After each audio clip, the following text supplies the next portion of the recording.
KCR అబద్దాల professor అంటూ సెటైర్లు వేశారు కాంగ్రెస్ సీనియర్ నేత జగ్గారెడ్డి. కల్వకుంట్ల పేరు తీసేసి అబద్దాల కేసీఆర్ అని పెట్టుకోవాలన్నారు. కేసీఆర్ బాధ కరెంటు గురించి కాదని, పొలిటికల్ పవర్ లేదని జగ్గారెడ్డి ఎద్దేవా చేశారు. శ్రీనివాస్ గౌడ్ నివాసంలో కేసీఆర్ భోజనం చేసేటప్పుడు 3 సార్లు కరెంటు పోయిందంటే ఎవరూ నమ్మరన్నారు ఆయన. సీఎంగా ఉన్నప్పుడు కేసీఆర్ కు ప్రజలు గుర్తు రాలేదు, కానీ ప్రతిపక్షంలోకి వచ్చాక గుర్తొచ్చారా అంటూ నిలదీశారు. గత్యేంద్రంలోకే కేసీఆర్ పార్లమెంట్ ఎన్నికల్లో ప్రచారం చేస్తున్నారని జగ్గారెడ్డి ఫైర్ అయ్యారు.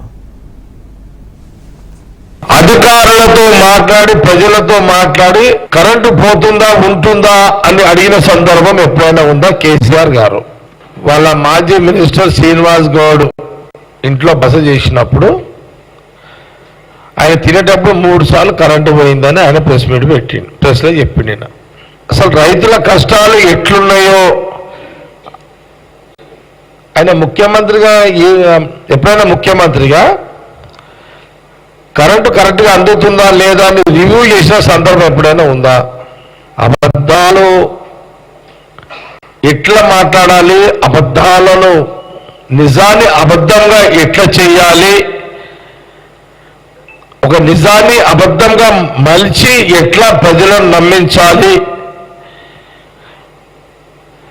చెప్పుట్ల ఎక్స్పర్ట్ ప్రొఫెసర్ ఎవరయ్యా రాష్ట్రంలో అనంటే ఒక కేసీఆర్ గారే. ఆయన బాధ ప్రజల కరెంటు, ఎలక్ట్రిసిటీ కరెంటు గురించి కాదు. ఆయన టెన్షన్ అంతా పొలిటికల్ పవర్ లేకపోయేసరికి బెచెన్ అవుతున్నాడు కేసీఆర్ గారు.